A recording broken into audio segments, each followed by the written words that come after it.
Good evening, everyone.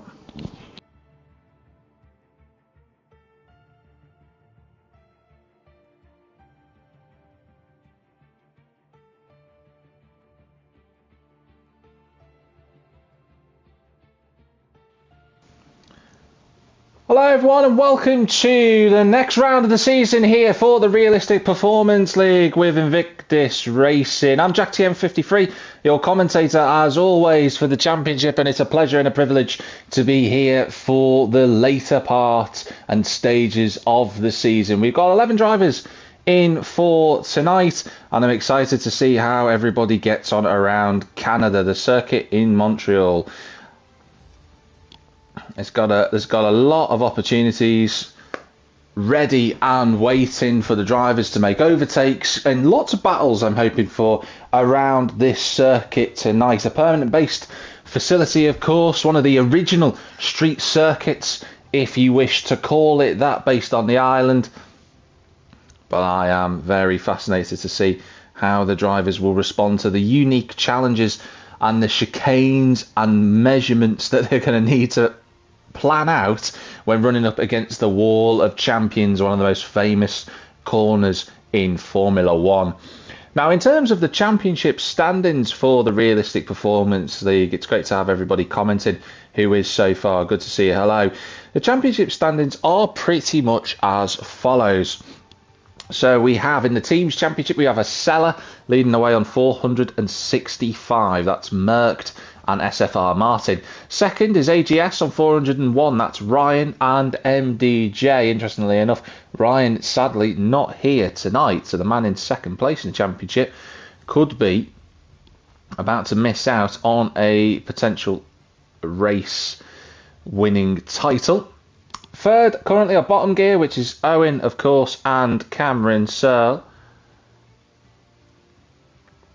And then rounding out the top five in the championship, you've got Fast Cats and Guess Who's Back as well. For the drivers, it's Merckx leading the way on 293 points. He's here again this evening in the AlphaTauri. You've got Ryan second on 240, with Cameron Searle third on 197. MDJ is fourth on 187, so very close between those guys. Owen is fifth on 183.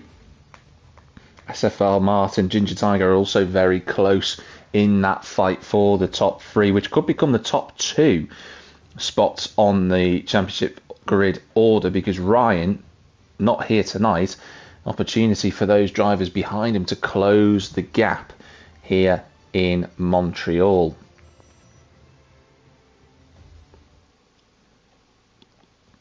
Got quite a few rounds to go, not long to go realistically in terms of our championship here in Invictus. Just 3 rounds after this. It's Qatar next week, but we're around Canada for tonight, and I am excited to see how the drivers will cope with the challenges based around this circuit.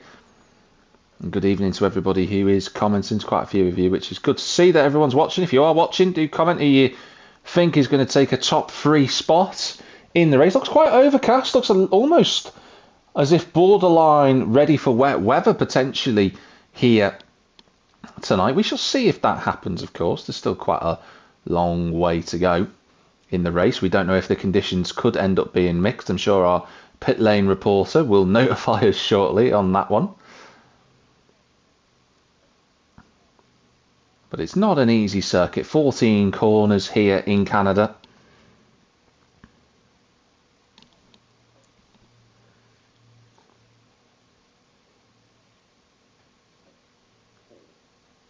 And I am looking to see some action out on track for this evening. I'm sure there will be.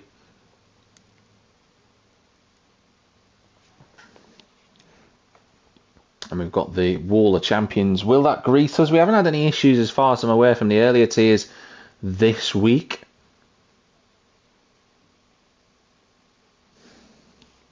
Of course, the Montreal circuit on the calendar in 1978 hasn't really changed much in all of that time.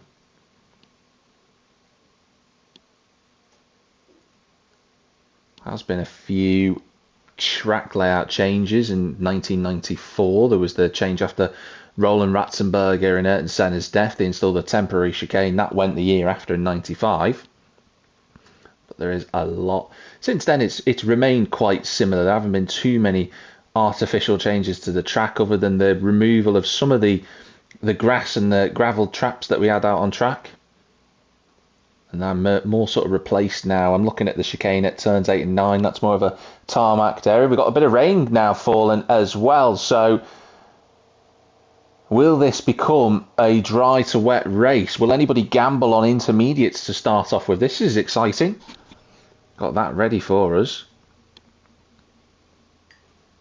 And what do the drivers make a decision on? Not exactly the biggest track in the world either, is Gilles Villeneuve's track. It's after the famous Canadian driver. You know, only 2.7 miles long, so drivers will need to get used to the weather conditions lap by lap. It's not something that they can respond to easily. But we shall see whether or not that they do this in the next few minutes' time. We're still waiting for the race to get underway. If you are hearing any background noise, I can only apologise for that.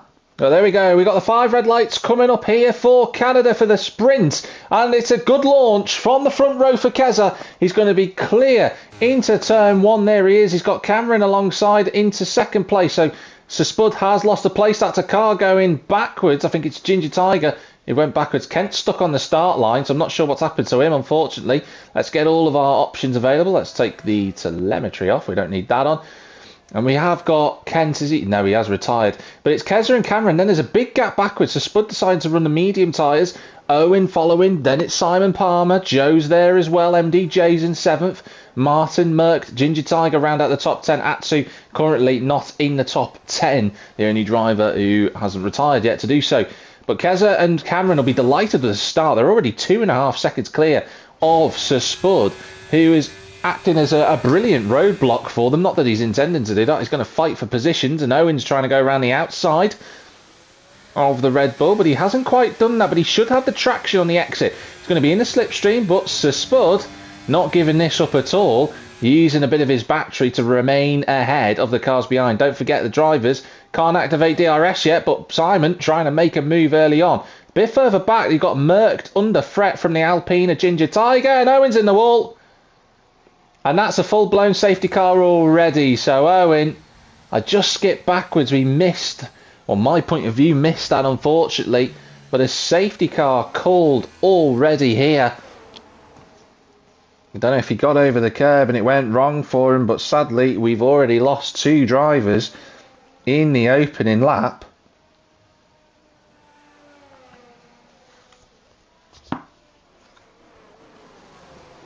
And Scotty's saying game doesn't even let you have the chance to gamble for wet tyres, but it is getting heavier. Got to say the rain is certainly heavy. I don't think Cameron and Kez will be too pleased at the time of the safety car. They were already 3 seconds clear of Sir Spud at that point, but then Owens brought that safety car out, and Sir Spud's still running in 4th place. And we'll have a couple of laps of safety car. Sir Spud does have a broken front wing. I wonder if he's been caught up in the incident with Owen. Did they have contact going through the chicane? We'll have to wait and find out after the sprint to see if what occurred there. The drivers behind, they'll be happy though, because, you know, Sir Spud was already proven to be a difficult driver to try and overtake. And now we're right here. And and Cameron's got a drive-through penalty for speeding under the safety car, and everybody's piling into the pits. Well, well, well. Clearly the wet conditions are getting heavy enough for the intermediate tyres. You can see the drivers are going for those green shod Pirelli compound tyres there with the grooved markings in them. Are there any changes in the pit lane? We sometimes get a little bit of chaos. I think everybody has come out in roughly the same position other than Sir Spud. Although having said that, Merck's now back down to 10th, so I wonder he had to double stack with MDJ and he's lost out there. So at Merck, our championship leader, at the back of the field. But so far, it's been a very interesting opening to the race. You know, we've got these intermediate conditions. I would have loved to have seen the I would have loved to have seen a full green flag running, because it would have been fascinating to see if anyone would have gambled on the next lap after the first one to have pitted. But alas, we will never know the answer to that question.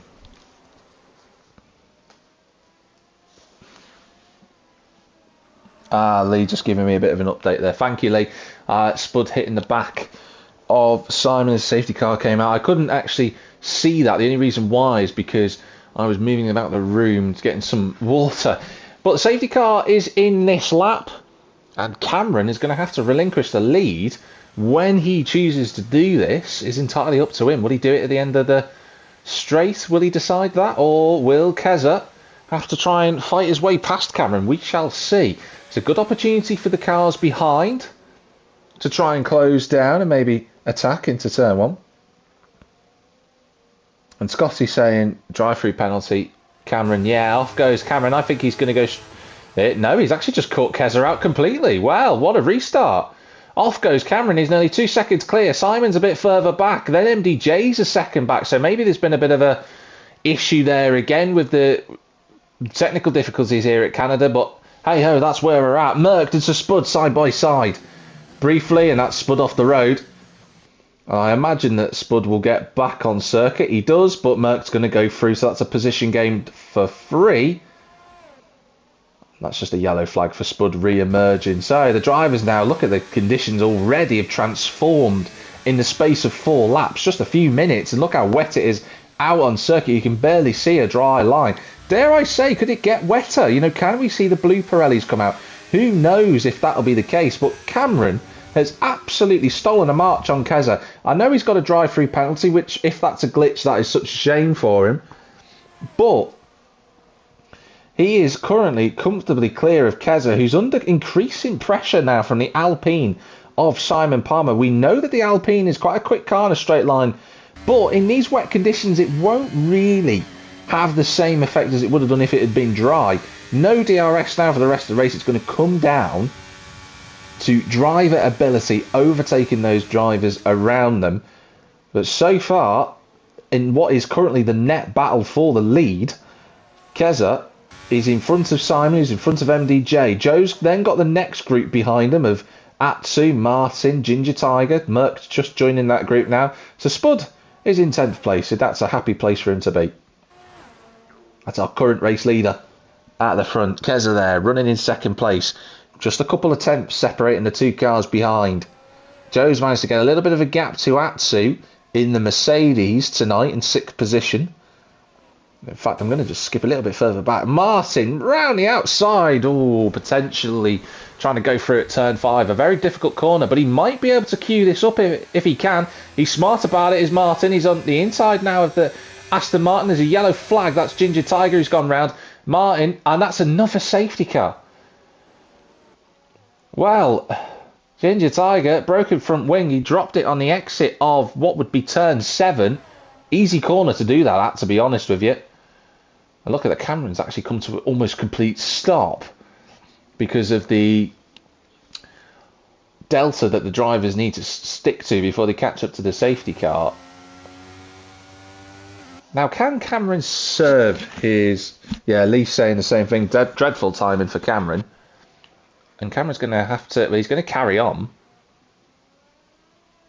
Now, my worry is that Cameron might not be able to serve his drive-through under the safety car. So I don't want that to be dreadful if it disqualified him. That has been a known bug in F1 in the past, but we shall see. So we reset again. We're underneath the safety car for a second time. Ginger Tiger's in the pits for a new front wing.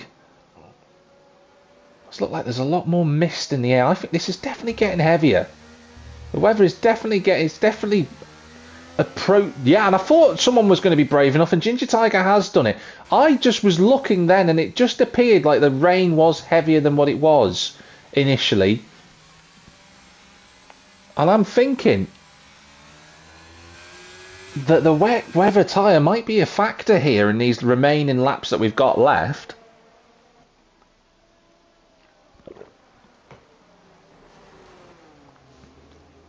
But they're all right bunched up behind the safety car. Joe Hamster there in 5th, Martin Atsu murked. So Spud will be back on the train as well. Now, how quickly can Ginger Tiger catch up to the field? Because if it is wet enough and the strategy is saying to pit for wet tyres, if he can catch up Ginger Tiger, he could just leapfrog everybody. And it'd be the greatest timed safety car for a race victory since 2008 at Singapore. I say great, it was obviously not great for Nelson Piquet Jr., but for everybody else involved. Now, does anybody peel off into the pit lane? Let's see. I think they're going to carry on. Yeah, looks like everybody's carrying on here. So the driver's feeling more comfortable on the intermediates. And they don't think it's heavy enough for wet, but those conditions look like they're worsening to me. Starting to see those scatter lines across the track there, which is sort of suggesting to me it's approaching wet weather tyres. But I think Ginger Tiger won't mind at all. He might as well gamble and see what happens. If you are watching and joining us live from Invictus Racing League, please do like the stream. It means a lot to us here with our community. It helps raise the profile of Invictus. It's great to have you all watching tonight. There's quite a few of you today as well, so that's really pleasing to see. Also, a good mention to our partners as well with Gridfinder. Fantastic to have them on board. If you want to go and explore some other leagues across other platforms, you can go and do that across different games. But let's be honest, you're always here for Invictus Racing League. Come and find us on there if you're new to the scene of league racing. Keza goes a bit deep there at turn 8. Not a problem, obviously, under the safety car. And also a big thank you to our other partner, which is Venturi Studio, for creating those wonderful graphics that you see on the thumbnails on our channel. We've got the safety car in this lap. But if you want to create some dreams and turn them into reality, get in touch with Venturi. They will give you a lot of support with that. Now, Ginger Tiger has spun off, trying to catch the safety car. Everything that I was just talking about is thrown away. Well, I'm going to be honest. If it does end up being heavy enough for wets, Ginger Tiger is going to kick himself because the safety car is now due in. And Ivan just putting that comment in, that was a bad timing. But Cameron's gone. He's dropped the hammer already, and they've got the jump on Keza and Simon. MDJ can't overtake into the chicane. But Simon is defending very heavily. Cameron's going to be off and up the road. I'm watching this fight for third place because MDJ is in the wheel tracks of the Alpine. Simon's going to defend heavily into turn 2. Ooh, that was very, very close. I say turn 2. Oh, big slide as well from MDJ, trying to find the grip levels here. Another big wiggle from the AlphaTauri. Absolutely trying to hang on. There's a time penalty. Penalties are going to be vital around here as well to try and avoid. But Joe has picked up a time penalty. And it's Atsu. Yeah, Atsu's dropped a spot. Ginger Tiger's not pitted. He's carried on with no front wing. Maybe he's gambling that it gets wet enough, but then I think he's going to lose too much time. I think Ginger Tiger's strategy is he's trying to stay out on wet tyres. It gets heavier and then everybody else has to pit, but the problem is he has no front wing. That's Atsu going past the Spud and then re-overtaking each other there through the middle of the chicane. Lovely bit of work. Now Cameron showing he's got form in these conditions. He's nearly 2 seconds clear of Keza. He's absolutely flying. Simon's got MDJ right with him. Then Joe's got the next group behind. Atsu's 4 seconds back in his own fight with Sir Spud. And does everybody pit? No, but Cameron Searle does. So he loses the race lead and he goes for his drive-through. So Keza at the front. It's Simon in second. It's MDJ. That's your top 3. Joe's 4th on circuit, but the problem is he's got a time penalty, which would drop him to 7th. Although let's see where Cameron re-emerges. Oh, he's going to be a bit further back than that. So Joe's going to drop to 6th place, although Merck's really putting the power down out of turn number 2 there. Really getting the car sideways out the corner. Trying to find a way through his teammate. Realistically, I know they're not teammates in terms of their cars. Obviously, Martin's in the Haas and Merck's in the AlphaTauri. But they are teammates driving for Acela. For those that don't know much about Acela, they were a former Formula 1 team back in the 80s. But Simon is looking like a man on a mission. He's looking for that first victory he's been hunting for a while. He's had a few near misses. Oh, and that's Keza deep into the hairpin at turn 10. Is he going to get the traction off the corners? Oh, he's been squeezed by Simon, and Keza goes backwards into second place. He's going to be under threat now from MDJ. He's trying to find a way through, but that's smart thinking from Keza to use the slipstream of the Alpine in front of him. He brakes a little bit earlier, does MDJ, and then Keza gets it wrong. And Keza's going to go across the infield, and that's him down to third. So from first to third, 2 mistakes and 2 corners, sadly, and Keza drops backwards. And that now is the fight for the race lead. Joe Hamster's trying to go through on Keza too. It's been an awful couple of corners for the McLaren driver. Joe's probably going to have the traction here, but he slides all over the asphalt. I say asphalt, I mean tarmac. Oh, Joe, great car control. Doesn't want to do that too often. This is an intense... Oh, and Keza loses it on the back end, and that's Joe through. Keza just struggling in these conditions, and that's going to be Merck. Watch out for Merck's going to try and go around the outside, but Joe, that was smart tactics from Joe. He just stopped on the apex. He didn't allow the AlphaTauri to duck underneath. This is great fighting. Martin's fit. Oh, Keza, it's gone from first to sixth in a lap, and that's an Aston Martin in the wall. I think that's Atsu.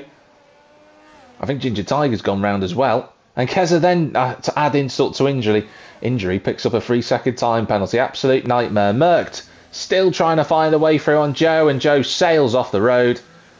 And even with slipstream and traction, I don't think Joe's going to get back past him, because he's got Martin now joining him in the fight for 4th place. Here we go, a little bit of slipstream, bit of battery usage from the Haas, but Joe using the slipstream of Merckx in front, and Martin can't go through.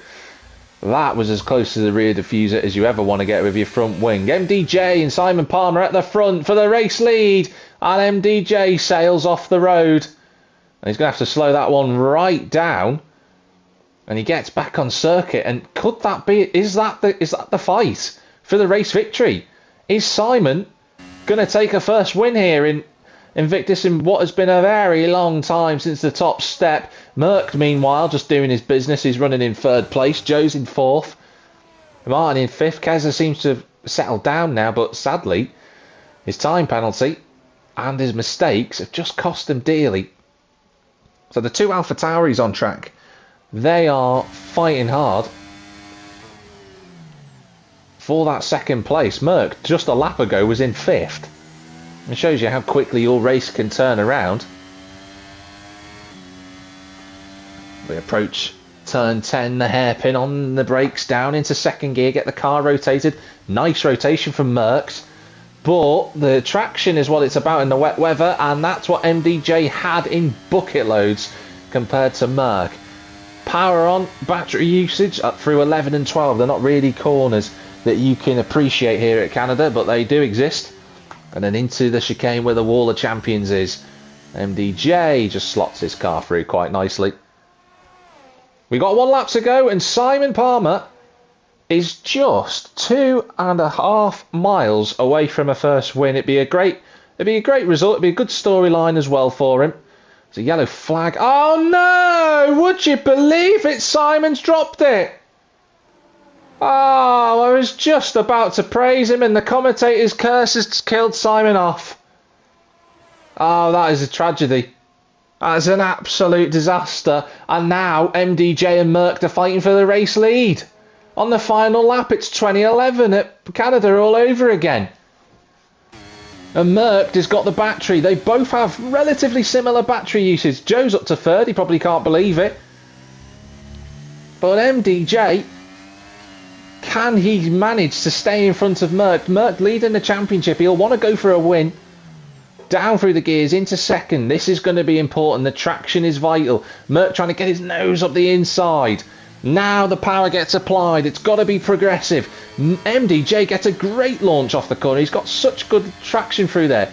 But the slipstream will come into effect. All of the battery available for MDJ and Merckx. Merckx going to try it from the inside. He's not close enough. A little bit of locking on the rear brakes through the corner, but MDJ is going to hold on for what looked like an unlikely victory 2.5 miles ago, but it's his, and he beats Merckx to the line. Wow. That was a fantastic race for the sprint. I'm very surprised at how that's just played out, but spare a thought to the man with no front wing. On the exit of turn 3, he's going to be kicking himself is Simon. Atsu's going to come home in 8th place, the Spud's in 9th, and Ginger Tiger, I think it was wet enough for wet tyres, ends up in 10th place.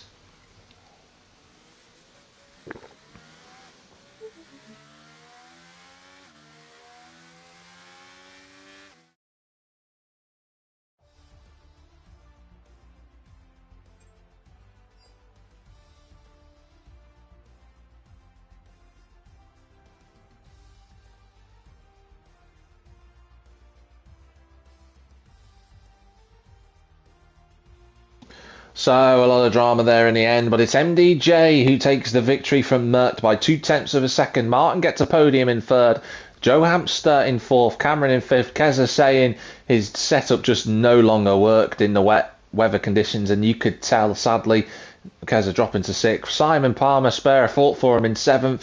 Atsu gets the last point in the sprint. So Spud and Ginger Tiger finishing the race in 9th and 10th. And Owen and Kent are retirements from the session.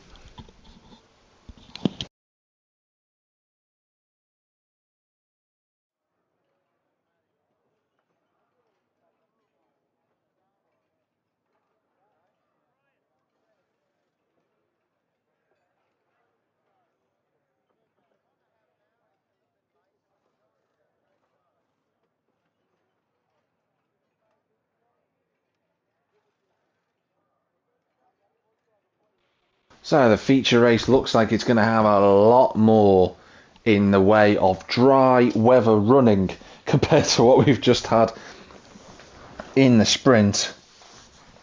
We'll see what the drivers are saying in the meantime about their thoughts on how the race went for them. Let's just have a little look at what they're saying in their chat area. We are just a few moments away, of course, from the main race. It's a 35-lap race around Canada. Typically, the full length, in terms of full laps, if you were to do 100% around here, is 70.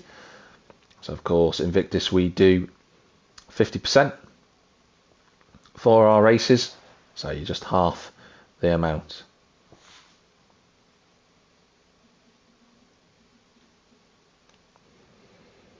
We'll just have a little look through what everyone is saying. Let's get that loaded up for everybody.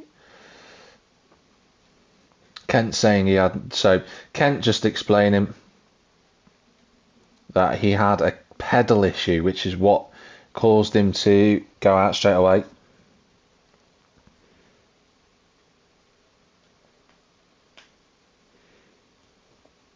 Cameron saying his drive-through was pretty dumb.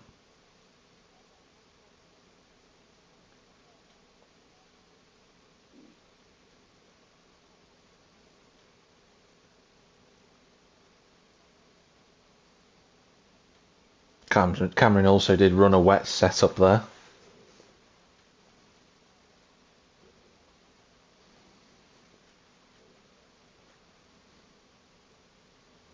And MDJ was talking about Simon there in terms of all he had to do was not crash. Sadly, that's exactly what happened.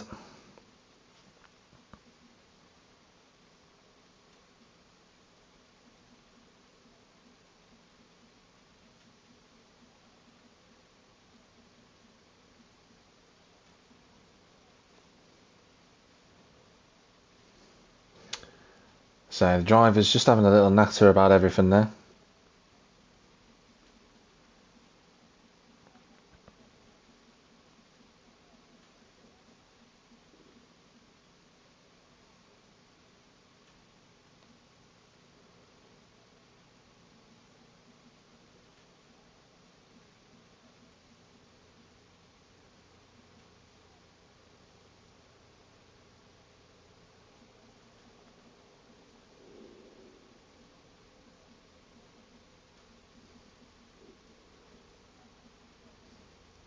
In terms of the tyre strategy, around Canada in what we hope to be a full dry race.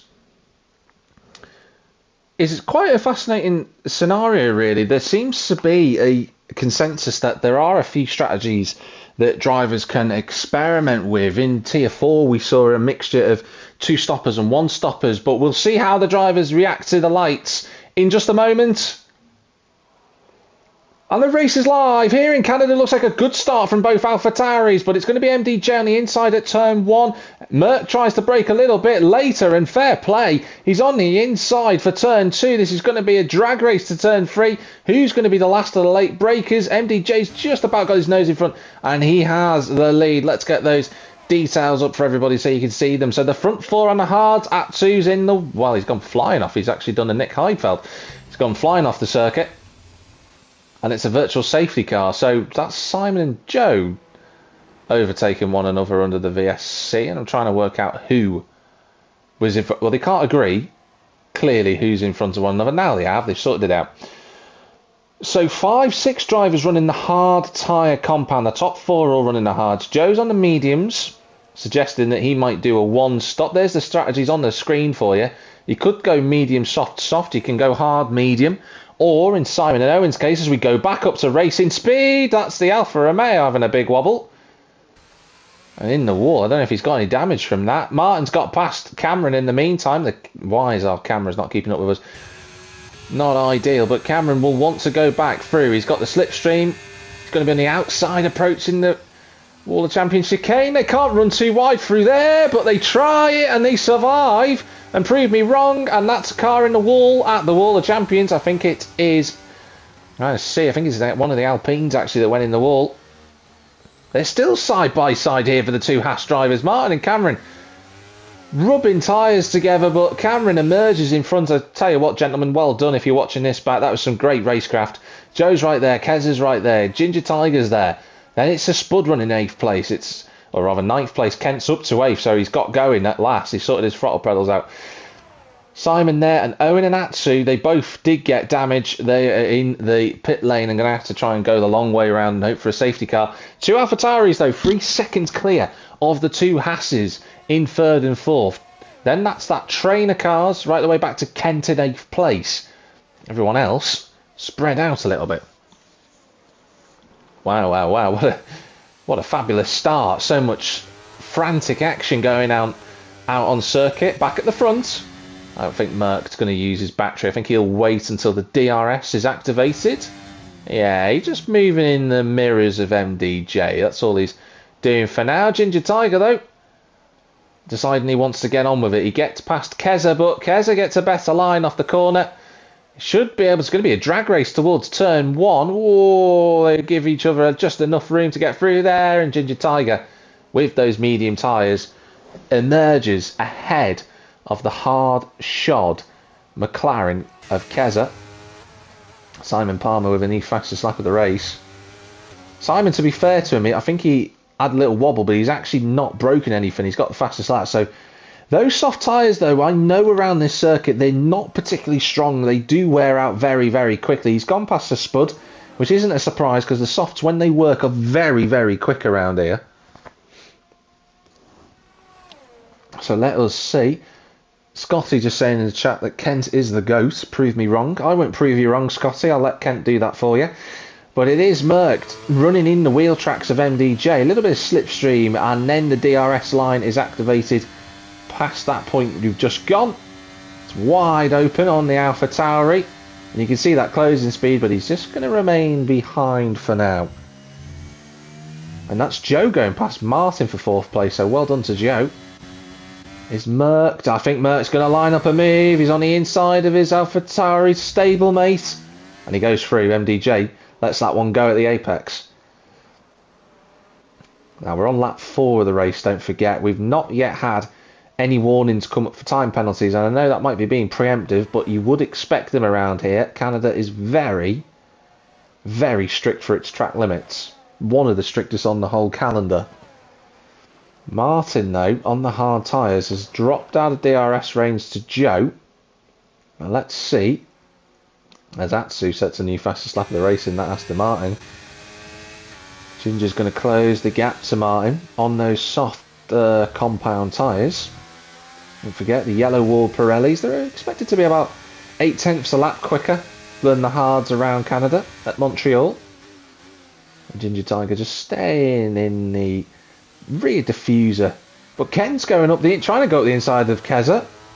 Can't quite make it. We'll see that battle on the way towards turn number 13 in a moment. DRS wide open. And that's Ginger Tiger through. Then it's a fight between these guys, Kent and Keza. And Kent's going to go through. So the medium tyres working at this stage. But Keza seems to always get good traction. Joe's past Cameron for third. Well, that is Kent up the inside and into 7th place. And let's see if... Oh, good line from Keza, I have to say. Really hustling the McLaren on those hard tyres. And just being a nice bit of a pain to the drivers in front of him. It's good racing, really good racing. I know we've got a smaller lobby than usual tonight with 12 drivers, but they are putting on a show. And just as I was saying that, Cameron and Joe together. Cameron will want to try and keep up with Joe for a bit and use the slipstream of the Mercedes to just tow him along. Keep himself in touch and distance of the two AlphaTauris ahead. Although I imagine those two are going to, for the time being, work together.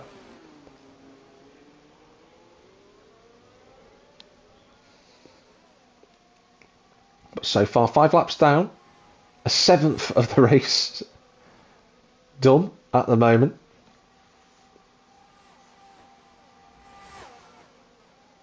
Scotty also saying, Keza also my goat. I'm conflicted. Well, if you're conflicted by a goat, go and buy a boat. That's what I'd suggest. But Keza is in 7th place and Kent is 8th. So the two goats are together on circuit, according to Scotty in the comments, if you're watching.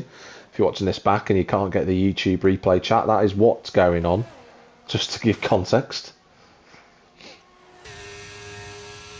And Cameron underneath the rear wing. So Cameron will do well now to just stick with Mercedes of Joe in front of him. That slipstream and the DRS that he's going to get now, which he's using, I don't think he's going to overtake. It's not really an overtaking spot, is turn 8, and sure enough, Cameron stays behind. If he does try to move past him, he'll do it on the run out of turn 10 all the way up to turn 13. That's the chance for him to go through. So we'll just follow this fight for now. But Joe having a good competitive race. It'd be good. It's good to see him up there. So the DRS will ping open at this point here. And you can see the gap closing all the more towards Joe. But Cameron deciding just to back out of that one. Is he going to be close enough for a move into turn 1? I don't think. I don't think he will be. That's the answer to that one. Ginger Tiger at the front of the next set of cars. And Kent has been joined by Simon Palmer. So fortunately for Simon, he's used those soft tyres to catch up to the rest of the field. Now he's going to start feeling the negative effects of the soft tyre. They don't last at all long around here. It's very much a circuit based on traction, is Canada. A lot of slow corners. You need to fire the car out of the corners very, very quickly. And that's where the main amount of tyre wear is going to come from. But having said that, Simon, probably a little bit angry from the start, wants to get a move on. He's going to have DRS, but he's going to be stuck in that train. And there's the first time penalty. Owens picked it up for track limits. Well, there we are for now. Keza very close to the back of the Haas in front of him. Everyone experimenting with different lines through there. As MDJ and Merckx have swapped places, of course. Earlier on we saw that. And Keza goes past SFR Martin. I wonder if Martin's just struggling a little bit to fire those hard tyres up in terms of switching them on. And I don't just mean the grip. And Cameron goes past Joe on the inside at turn 2. Nicely done. The Haas moves up a place. These two could do well to work together here and try and get away from the rest of the group behind. But what I was saying about Martin, about the hard tyres, I wonder if he's just struggling to fire them up. And I don't mean in terms of temperature. I mean finding the grip levels. He's out of I think he's out of DRS range, potentially. The activation zone's just a little bit earlier. Let's see if his rear wing flap goes open. Yes, it does. So he just about held on. There's the first time penalty for Joe. We're on lap 8. And if you're getting one this early in the race, you're susceptible to get more as it goes on. I think Martin has lost DRS on the cars in front of him. And he'll be vulnerable to Kent and Simon behind, although I think Simon's strategy is very off-piste compared to the cars around him. Here comes Keza though, that's easy enough. A little bit of battery to blast past the Alpine into 5th. That's a nice regulation overtake. Martin still in front of Kent, but here he comes in the Aston Martin. That should be moved on. It is indeed. At turn 1, Kent in the Aston Martin up to 7th place. Let's have a look at the details on not only fastest lap, which you can see belongs to Atsu on those soft tyres earlier. You can just see the pace that the guys on the hards are running at there. 14.2, 14.3, 14.3. Joe with a 13.7. So not, about 6 to 8 tenths difference realistically. The drivers running the mediums and the hards around them. There's the penalty situation. If we look at the amount of spaces gained, Ginger Tiger up 4 spots, Kent up 5 spots, got his throttle pedal working. Can he try? It's going to be hard for him because he's outside the DRS range and Ginger Tiger is within it to Keza. Can he try and remain in that gap? Can he fight back to Keza? Because if not, Kent will be with him shortly by the seams of it, because Kent's looking pretty sharp at the moment. Simon's also past Martin. Martin's really struggling on those hard tyres. He's definitely not liking them. And maybe the Haas is just not particularly good to its... Well, it never has been good to its tyres, but maybe it's not good to its hard tyres. Joe has another time penalty. And at the moment, if we add all of the time gaps together, that's going to drop him to where we're looking at in the fight for 8th place. And Spud now joins that list of 4. 10 laps done. This race progressing very nicely.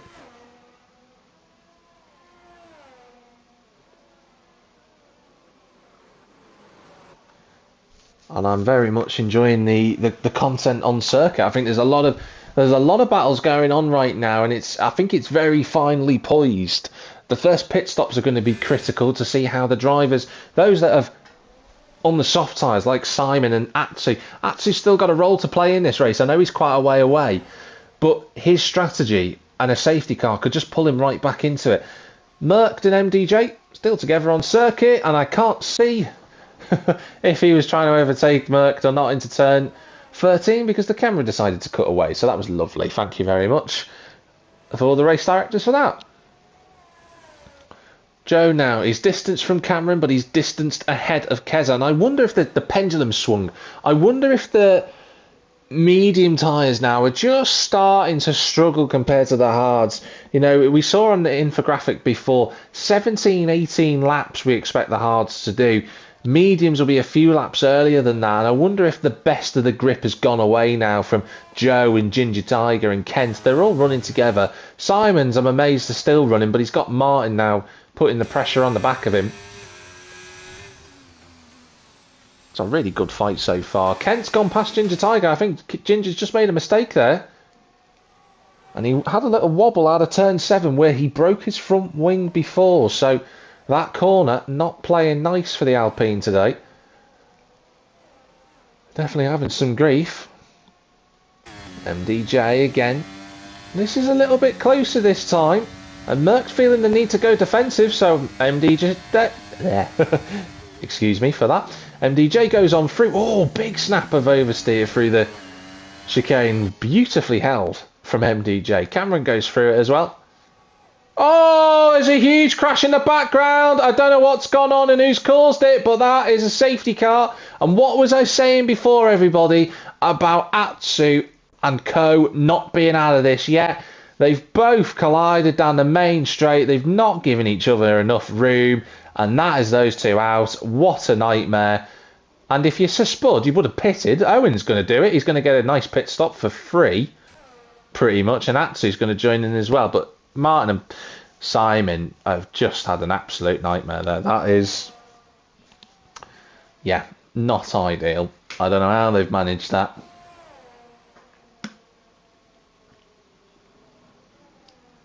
So the third waypoint of the race, and we've got a safety car here. It was progressing almost too well for the drivers. And Owen and Atsu have gone for the hard tyre, so they have gone for that option.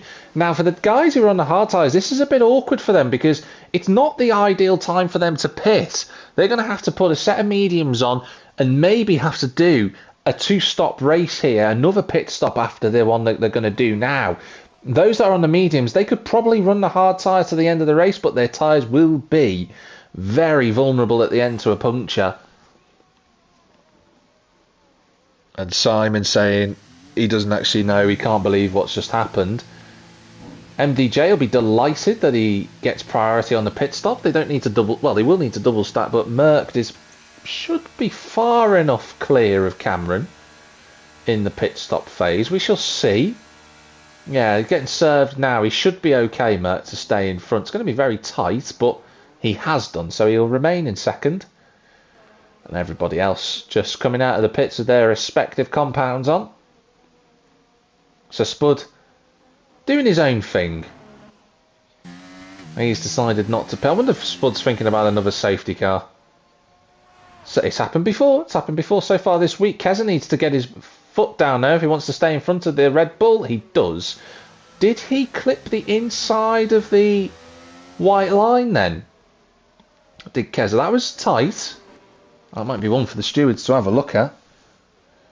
Simon saying he's very livid. But currently 10 drivers left in the race, and the situation's kind of poised here. Those that are on the mediums, they're going to have to stop again, as I already mentioned. Those on the hards, they'll be fancying their chances right now. You know, the likes of Joe, Kent and Ginger Tiger, they'll be thinking, if we can stay out and keep up with the guys on the mediums and keep them at a close enough distance, I might just be able to beat them on the pit stops, but we shall see on that one. Still a long way to go in this race. We've only just crossed third point of the race.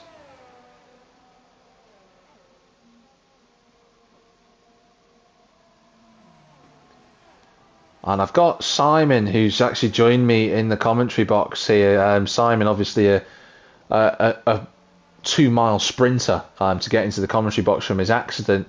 Simon, I don't really know what to say, to be honest with you, because, you know, 10, 15 minutes ago, you were looking like a race winner, and now we're looking at an 8th place in a DNF. What's gone on?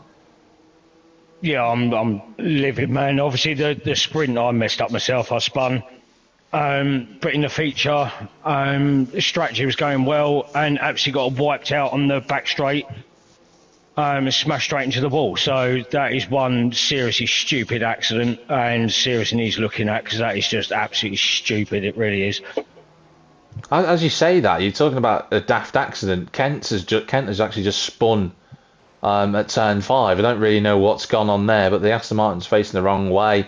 Obviously, I appreciate you keeping your language up there and not swearing. I do appreciate that, because I can feel your frustration at the minute, Si. But what happened in the sprint? Because I literally just said, what a fairy tale story that was going to be. Was it just a case of traction at the exit of turn 2, or was it the conditions caught you out? The conditions are fine. I was quick in the conditions, which is obviously why I pulled the gap. I literally just dumped the tyres too much on the curb and bit too much traction, and it just spun round, and then that was it. So that was my own stupid mistake. And then, yeah, unfortunately in this feature you get wiped out by somebody else. So yeah, it's the way it goes. Well, that's a disaster. Well, I appreciate you joining me in the comms box, Si. We're just about to go live again for the rest of the race, but I hope you get a chance to have a calm down, and hopefully Qatar next week, a bit more better fortune for you.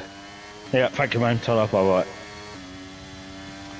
So we go underway again, and MDJ has got the jump on Merck. Off he goes towards turn 1 at racing speeds for the start of lap 15.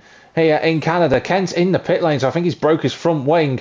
It's Cameron in 3rd place. The medium shod tyre runners are going to be absolutely chomping at the bit to get away from Joe Ginger Tiger. Kezza's going to try to work his way through the two in front of him. Those medium tyres and Kez's performance so far tonight indicate that he should be able to get past them. We shall see. Owen back up into 7th. He's got past Sir Spud, who... Oh, and then there's contact between Atsu and Sir Spud. Don't tell me that's a safety car. It's a virtual one. Ah, they just went side by side through turn 5, and that was the end of that.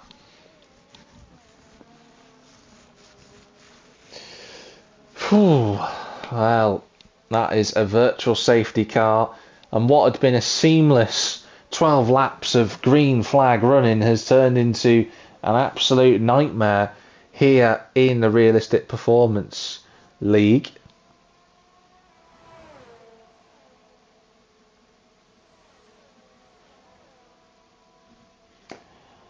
So MDJ and Merck are going to have to do battle again. There's status quo for now under the Delta for VSC. Atsu and Sir Spud are going to have to get a new front wing, as they both broke it there. That's a good time for Sir Spud to get some new tyres anyway, because they would be looking considerably second-hand right now. Atsu carries on, so I wonder if Atsu got away with it. I wonder if he didn't get any damage on his car, or if he did, he's got very light damage. I did see Spud hit the wall hard. Oh, and then Atsu gets a drive-through penalty to add insult to injury. Would you believe it? Right then, we're back up to racing speed. And Cameron has joined this fight. He's right there with Merck and MDJ, and his target is to just stick with the guys in front. That's what he's got to do for now, and maybe tactically you can outfox them. If you can't find a way past them, look to go around a different way. It's not impossible around Canada, but he will try to do that. They're almost clear of the DRS from Joe. It's Ginger, then it's Kezza. There's a 2.5 second gap back to Owen. And then everybody else is in a world of their own. But the top 7 together on circuit. Mercked wanting to go past MDJ. And that is what he's trying to do here into turn 13. He's already done it. MDJ working with his on-circuit teammate. Not literally, of course, for the Constructors' Championship. MDJ's coming back at the AlphaTauri, but stays behind for now. Now, these three are going to want to work together. They don't want Joe anywhere near them if they can help it. The DRS is now active. If they break that gap to him, they can pull away from the Mercedes, who's going to come under increasing pressure from Ginger Tiger and Kezza, I'm sure, over the coming laps, especially Kezza with his medium tyres. If he can get through, DRS is wide open for the drivers. Joe doesn't get it. So Joe, and he is trying his utmost, is just out of that range. And the problem is that if they can hang on, the problem for the front three is if they can hang on Joe, Ginger and Kezza, and the other guys in front have to pit, the hard tyre runners are going to be in a glorious position come the end of this race. But who knows? This is still very much open for interpretation of who could win this. And DJ getting in the rear diffuser again of Merck. Cameron pushing right up against the wall of champions. It's where you want to be. Maximise your efforts. Owen's picked up a time penalty for speeding in the pit lane. And I think Owen's going to go for the medium tyres to the end of the race. I think that's his plan. Because he's just come back into the pit lane. Kez has picked up a time penalty as well, so this is going to get more complicated than what it already is. Front three, though, running together and working together. Keza, yes, has done that. Owen went into the pit. I wonder if Owen had to serve his penalty. I wonder if that's what it was. I didn't see anything flash up on my graphics, but if he's had to serve a drive-through, that looks like what he's done. But the front three have got a gap to Joe Hamster. And the problem for Joe is that he's now got Ginger and Kezza with them. These three need to recognise, as Owen picks up a time penalty, there's penalties galore now tonight. Joe needs to recognise that if Kezza does go through, or Ginger Tiger, they need to work together to keep up. See Ginger Tiger want to go past. Not quite close enough yet. They've got to work together strategically on this one.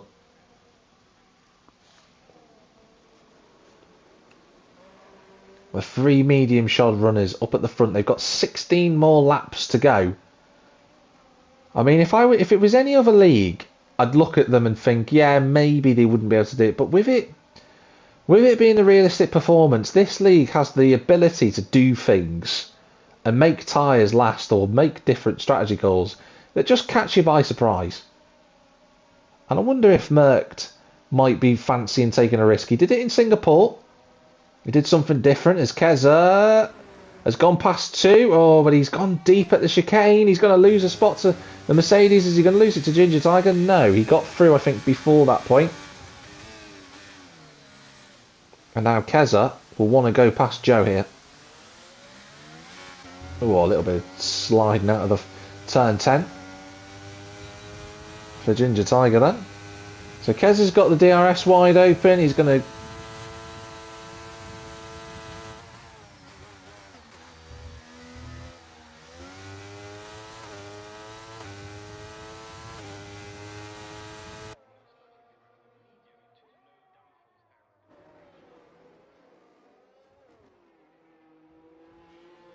Here between Keza and Joe, really exciting to watch. I do apologise about the sudden cut out there, sometimes that happens. But Keza has emerged in front of Joe and he's going to use those medium tyres now to get on with it and get up the road. But they're now about 4 seconds behind the guys in front, so you feel that that gap might start to extrapolate even more. But I maintain that if they can keep the gap under 10 seconds to the medium shod runners, I think they've got a good chance, Joe and Ginger, to get a good result tonight.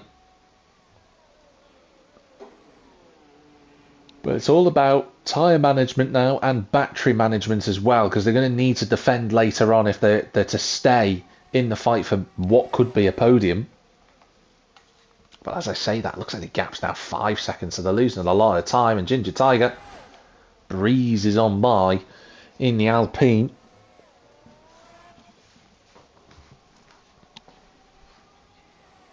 So far, a lot of good action going on circuit. Joe trying to fight back on Ginger, but would have been very difficult without the DRS to go through.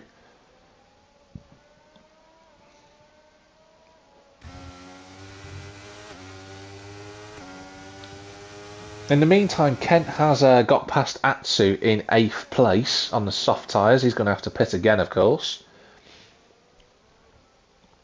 Owen further back. Just 2 seconds clear of Kent. You imagine that Kent would be able to close the gap and get past Owen, but then how much longer will he stay in front on the soft tyres? That is the real question. Fair play to Ginger Tiger, though. He's got himself almost back into DRS there. That was very tight with the timing beam. I'm just going to watch his rear wing. I'll watch it from the perspective of Joe's because we get a better view of it. Just looking in the distance, do we see the Alpine's rear wing flap open? No, we don't. Ginger Tiger fighting for one of the top 3 spots in the championship in the Alpine. He's doing his utmost to keep up. Joe's got another time penalty. Let's have a look at the penalty situation actually. Yeah, so 6 foot. Whoa, look at that in the background. That's a bit of a lunge from Joe, but he just couldn't quite maintain it. They're wheel to wheel, and Joe has to relinquish that. But Ginger won't be pleased about it. Oh, Joe's gone off on the grass. Oh, my goodness me. Joe throwing everything at it and more. Didn't quite remain on the circuit when he braked, and he just slid off the road. And he's out of DRS. I was just about to say, Ginger Tiger was looking quite good, but Joe did not want to give that up, and it's dropped him far, far away from the McLaren.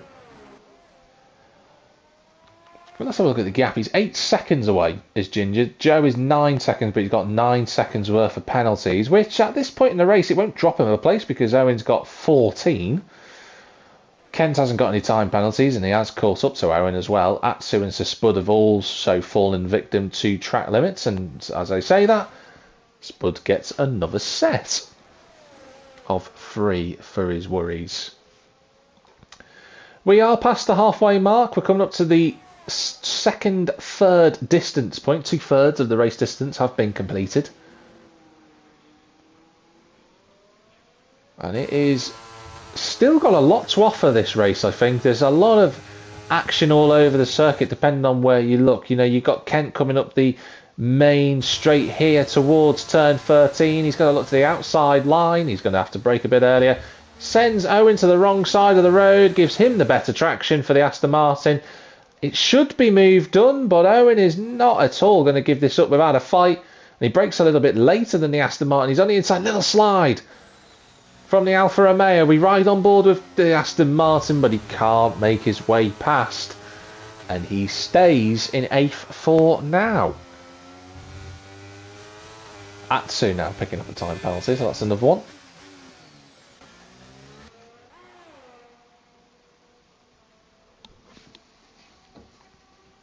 So at the front, MDJ in the sandwich at the moment between Merckx and Cameron.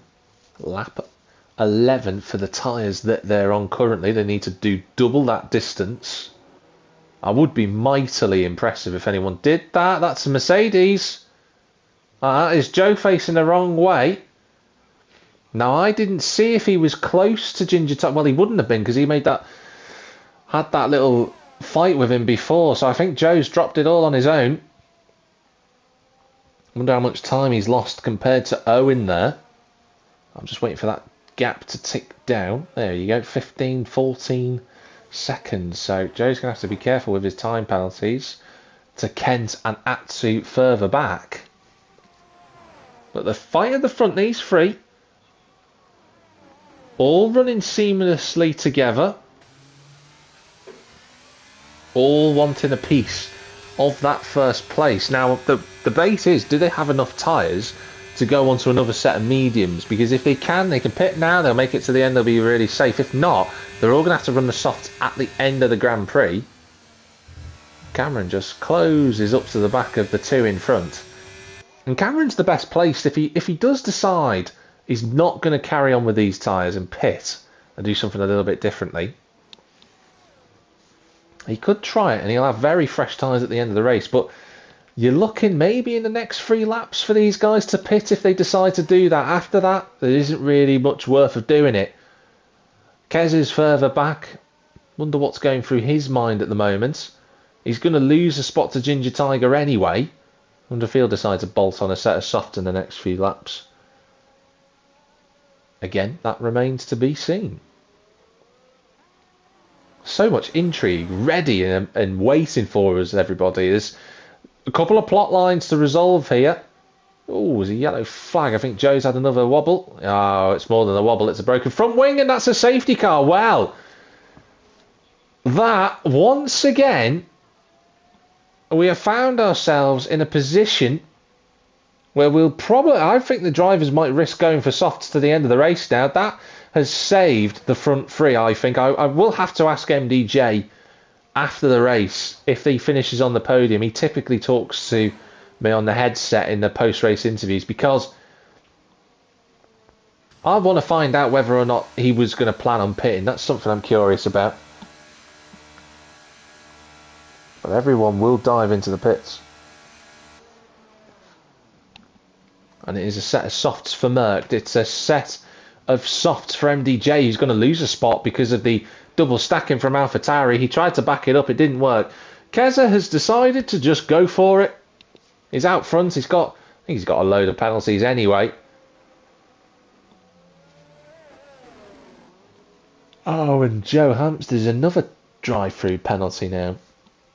Speeding under the safety car. I wonder if that is a glitch, because that is peculiar to see it so often. New set of Red Wall Pirelli soft compound tyres going on. Joe gets out. That's an unsafe release, but he'll get away with it because it's in the game. And Kent and Atsu. Atsu's going to get delayed. Is that going to delay Owen as well? I think it...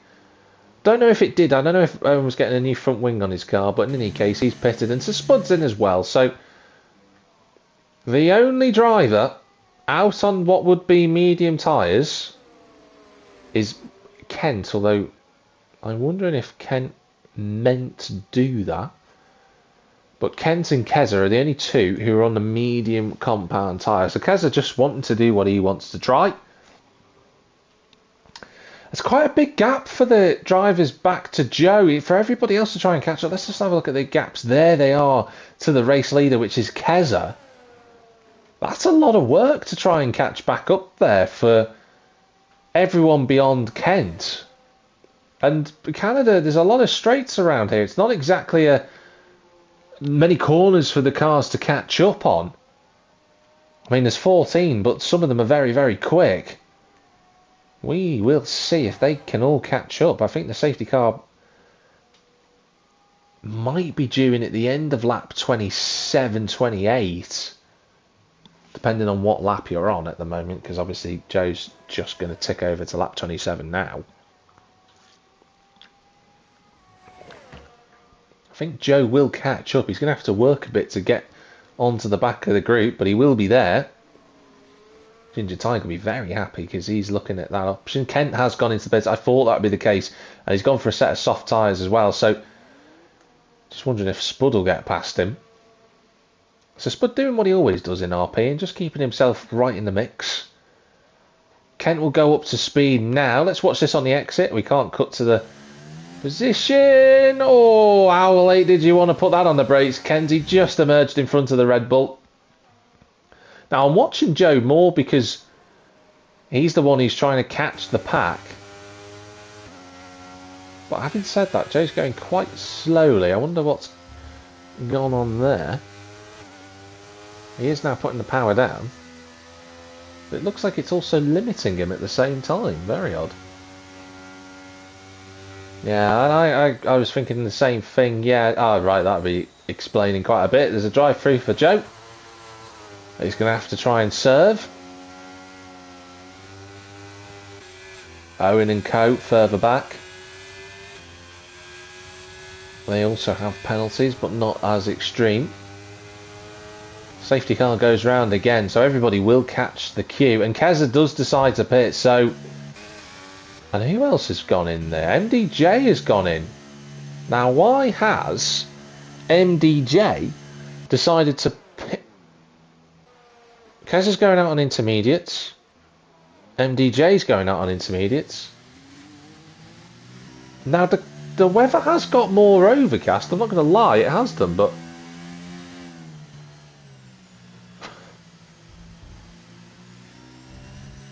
I'm just gonna see what the logic is behind intermediate. I'm almost stunned into silence, everybody, to be honest. It's not often that happens, but we've got two drivers on the intermediate tyres. I'm looking at the cars. I can't see any rain. Are they gambling? Is that what's going to happen? Are they gambling? Hope that it gets wet enough like it did in the sprint race. Hope it comes down quickly enough. I mean, if that's what they're doing, that's incredibly brave. But, well, there is rain. Wow, there is rain. Safety car in this lap. Well, I tell you what, if that plays out, it could be one of the biggest 3D chess moves I've ever seen in a league race that I've commentated on. But let us see what happens. The field are getting bunched right the way up. Mercked at the front of the queue. The rain is falling here in Canada. If it goes the way that it did before, MDJ and Keza could be onto an absolute winner. I mean, that's incredibly brave if this pulls off for them, I have to say. And off goes Merck. That's a good launch. The AlphaTauri is off and up the road already. Ginger Tiger's in third place. He'll be happy with his progress. And that's Cameron going in the pits. Cameron's going for intermediates as well. Anybody else? Yes, a few drivers. Owen, Kent. So Spud carries on. Keza and MDJ on the intermediates. They're fighting for position on the... It's still a dry track. Let's not forget, you know, at the moment it's completely bone dry. But if it gets any wetter, they'll be closing the gap on Spud and Co in front. They're 6 seconds behind Mercked. That is the problem that they have. If this strategy does work, the problem that they have right now is that MDJ, if he gets to about 15, 16 seconds, he will pull away and he'll be gone for the pit stop. We shall see. This has got the hallmarks. The last 6 laps could be just wonderful. No DRS disabled. That's normally a telling sign about the conditions. It's not looking like there's any spray at the minute. I'll tell you something, MDJ's keeping up with Sir Spud on the Inters. I never thought to say that, but there we are. Ginger's got Joe all over his gearbox. And MDJ and Keza, they're going to be about 10 seconds behind, I think, as they start the next lap. And Merck stays out. Oh, contact between Joe and Ginger. Joe's getting his elbows out today. Atsu trying to close that gap down. So Spud there in 5th position. Don't forget, Spud's got a time penalty, 6 seconds. And also don't forget that Joe's got a drive-through that he's got to serve. So Joe's pretty much out of luck on this one. I'm just looking at the... Oh, Spud having a huge little... Well, I say huge little, but a little slide out of turn number 5. Well, turn number 2. And MDJ, I can't see any spray just yet, but MDJ looks very confident in the conditions. He's all over the rear wing of the Red Bull. A little bit of step of overseer. It's still going to be greasy. Intermediates are going to be scrambling for that grip. And Merck's now 4.5 seconds in front. He's absolutely flying. Little bit of a slide again from the AlphaTauri.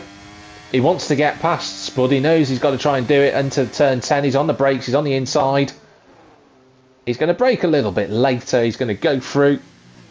And that is MDJ up to 5th place. He's 11 seconds off the AlphaTauri in front of him in the lead. Don't forget, Atsu has got a time penalty of 6 seconds. So, whoa! What happened there between the two of them? But so Spud goes back through, and Joe has to serve his drive-through, and his heart will be plunging to his boots because he's driven well today, but he's dropped right down the order. So Spud is giving it is all out, and there's contact again between two. I think that's just the collision mechanics there with the tyres rubbing together. And there's the spray. So it has now emerged. So MDJ is 12 seconds off the lead. Kez is 14. If Merck pits, he will be behind those two. Joe is going to be fighting the elements now until the end of the race, and MDJ this time finally gets past the Spud and needs to make it concrete. The difference is MDJ doesn't have much battery left. Atsu going past Ginger Tiger for 2nd place, but then gets it wrong, and Ginger's back up to 2nd. But the pace that Merck has, he is absolutely stonked away from everybody. He's 9 seconds clear of Ginger Tiger. He is absolutely flying at the moment. And the gap to MDJ and Merck is 14 seconds. Keza goes past Sir Spud for 5th place. The next car behind Sir Spud is actually Joe. Cameron's a bit further back on Inters. Kent's further back, and Owen's really far back. Merck carries on, and I think Merck's now at that point where he has to say to himself, there's no point any further in trying to think about pitting. Having said that, so Spud decides to put a set of intermediates on, which is what Spud's going to do instead.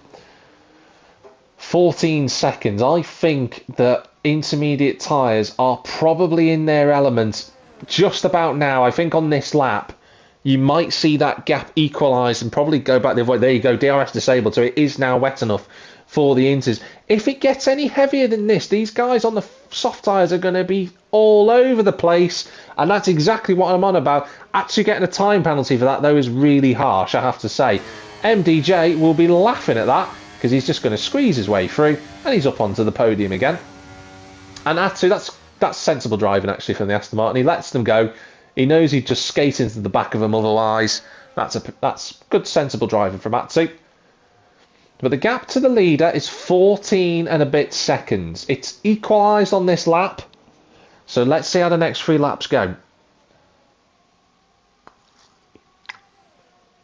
Don't forget, these two have got to try and get past Ginger Tiger as well, who, if he's got any grip left, is going to try and hold on to this.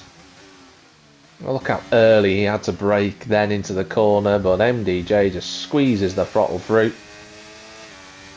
And MDJ is now closing the gap. He's gained 3/4 of a second in this half a lap. Atsu and Joe in the pits, they go. Cameron moves up to 5th, and I think if we look at the penalty situation, 6 seconds, he still could get 4th, Cameron. But it'll come down to his pace in the wet conditions. He was very quick earlier.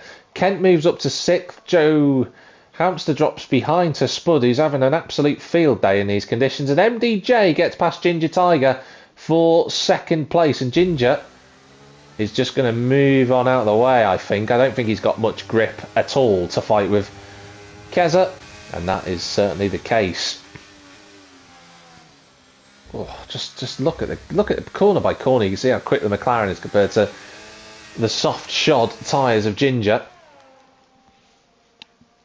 Gap now 11, less than 12 seconds. Owen's gone for the wets. I mean, if Merck stays in front and it is wet weather conditions and wins this race, I have to... Wow! What a slide out of the Wall of Champions from Merck. Fabulous car control. Let's just look at the gap. Will that come down by a lot through this corner? Yes, is the answer. About 3/4 of a second. Keza now picks up another time penalty.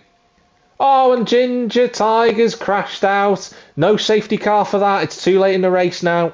Safety car will not come out at all. And Kez's time penalty is going to bring Cameron back onto the podium.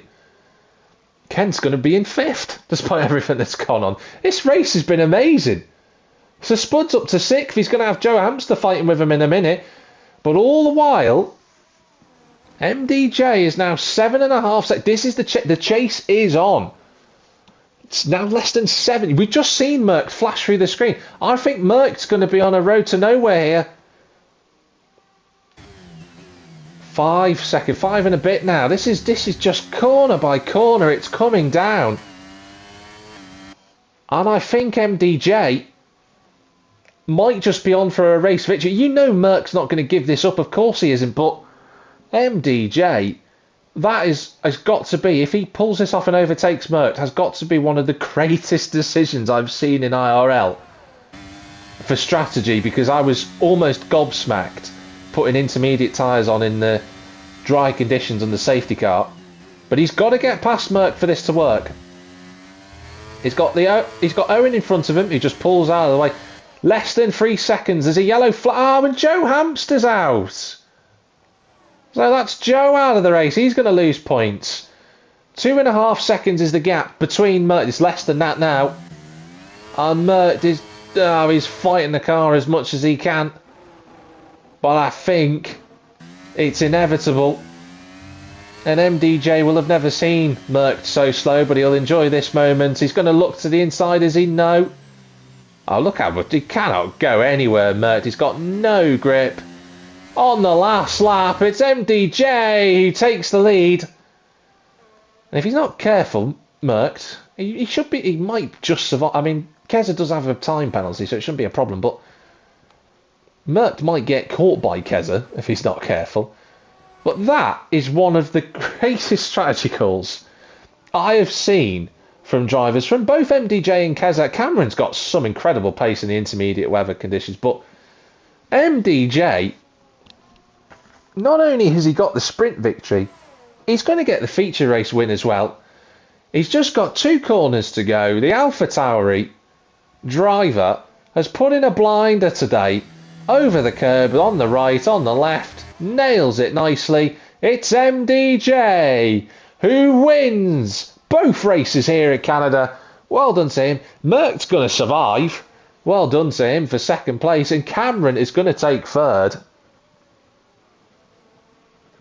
After all of that, Keza will finish in 4th place, with Kent in 5th place after all that. Atsu in 6th. So Spud will be 7th. I think he was 6th over the line. And Owen was a lap down.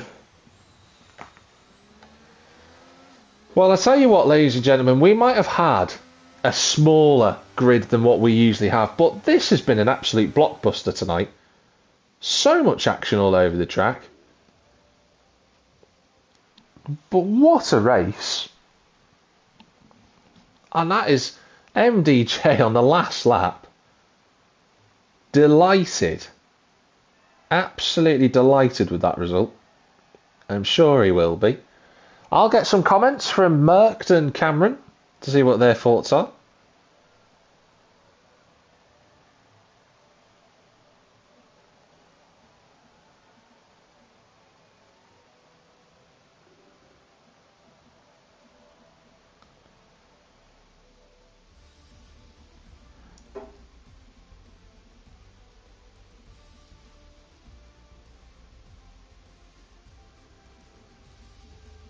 So there we go.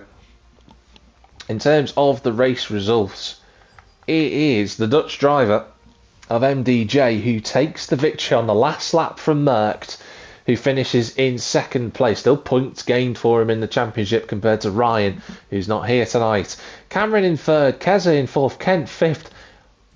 Outstanding result from Sir Spud to finish in sixth place. He timed his strategy well and he's got a good result there. Well done to him, his best result this season. Atsu in seventh, Owen a lap down. Joe crashed out, but he's still classified, as is Ginger Tiger, who's also classified. Martin and Simon Palmer, the retirements from that. And Sir Spud is very happy.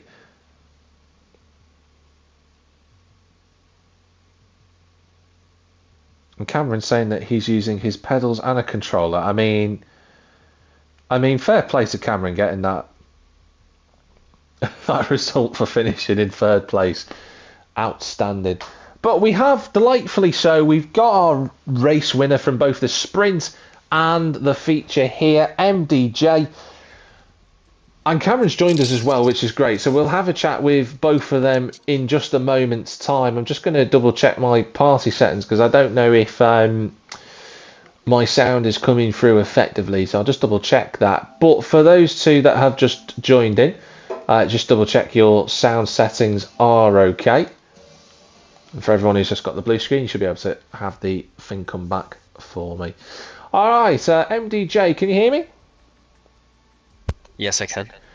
Well, I mean, I was flabbergasted when you came in for the intermediate tyre. It was completely bone dry. There was no weather. On my screen, I didn't see anything in terms of weather, but clearly you thought otherwise, and it's a race win on the final lap. Tell us about that decision.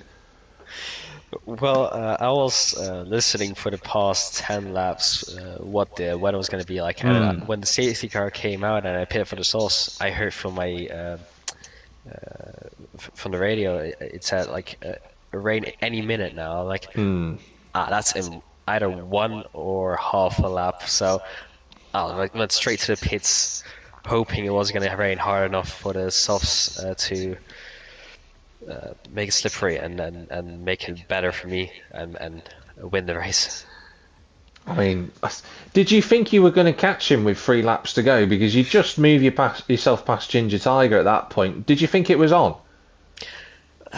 I knew it was possible, but I didn't think that I would do it at the first sector of the lap.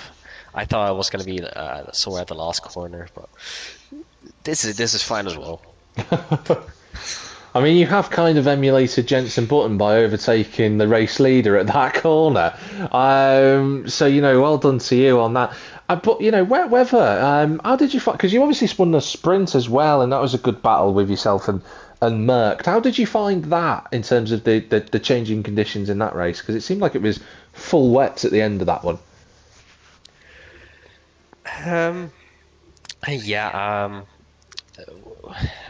I'm not that great with the wets, but it worked out pretty well, and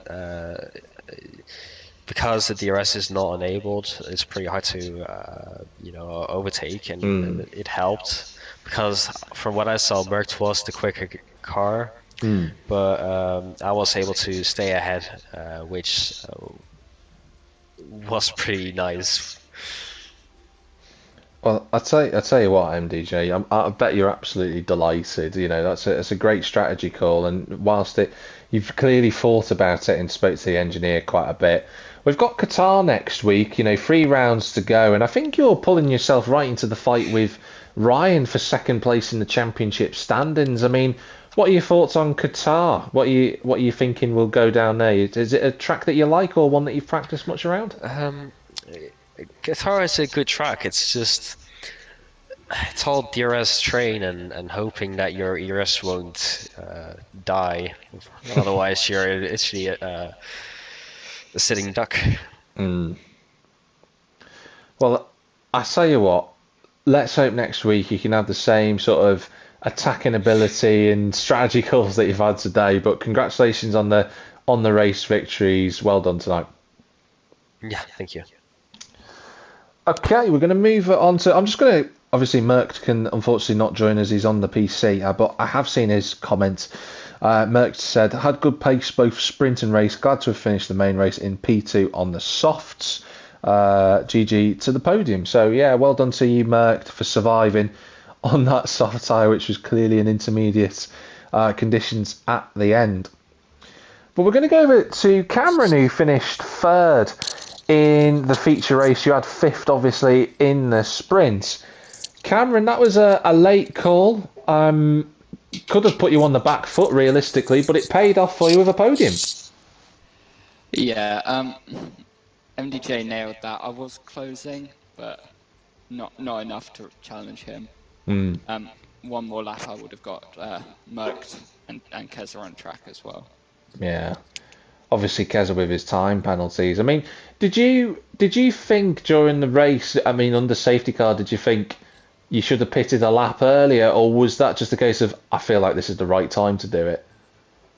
I don't think I ever had the option, as it were. Obviously, Oh, MDJ okay. being third could risk it. I think me and Merch were kind of trapped out the front if we did anything, and it didn't pay off. We'd look like idiots. Yeah.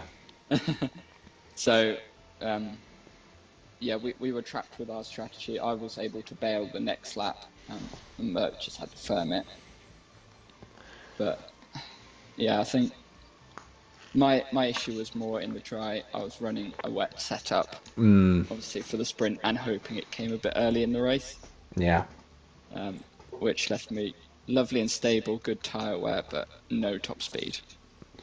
You were keeping up though, just about, weren't you? You were using that DRS really well on the restart with the first safety car.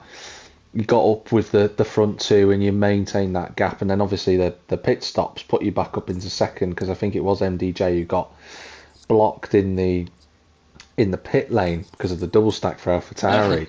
Yes, little cheeky the entrance there. Cheeky.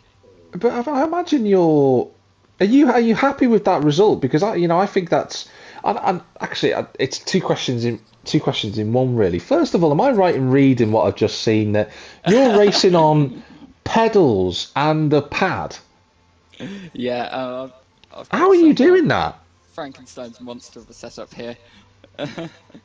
Yeah, it's the pedal's connected directly to the PC, and then it's just using the F1 Gibbs multi-input system. You just bind pedals to the trigger controls, as it were. So are you using the classic term, the analog sticks to control, or are you rotating the controller?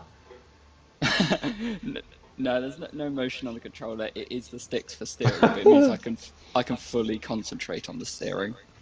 And it's not helping with pace as much, but just consistency. There's far fewer mistakes now. I'm absolutely baffled. That's amazing. To show that performance tonight with a setup that, let's be honest, is very unconventional. It is delightful. So, to score the points that you've done and to show the pace that you had in the wet conditions. I know you were running a wetter setup maybe than others, but that doesn't disguise the fact that you've got to be able to do that effectively for it to work. So, well done to you on the podium for that. I'll ask you this same question that I asked MDJ. Qatar next week. What are your thoughts on the track, and is it one that you like? It's all high speed, so yeah, it does come to me a bit more naturally. So I hope for a consistent result. Just we'll have to see how it goes with strategy. It's much like China, and there will be fuel issues. I'd be willing to bet on it. Yeah, absolutely. Well, I'll tell you what, Cameron, well done today on the results. Some great pace shown, and with your setup, I think that's a congratulations to you for third. Thank you. All right, so we've had a chat with everybody from the podium and heard some comments, and just having a look through on the stream. Great to see you all commenting there as well. And Malk, good to see you in there as well, mate. Of course, a very loved figure here. Yeah, I've just seen him in there actually. Love him. Exactly. Just made a comment saying great races, which is good to see him in there. Very much loved by us all at Invictus. But in any respect for tonight, a big thank you to Gridfinder and of course to Venturi Studio for partnering with us here in Invictus. It's been a beautifully chaotic set of 2 races with wet weather, crashes and shunts galore all the way through, but in the end, what an entertainment of display that was tonight.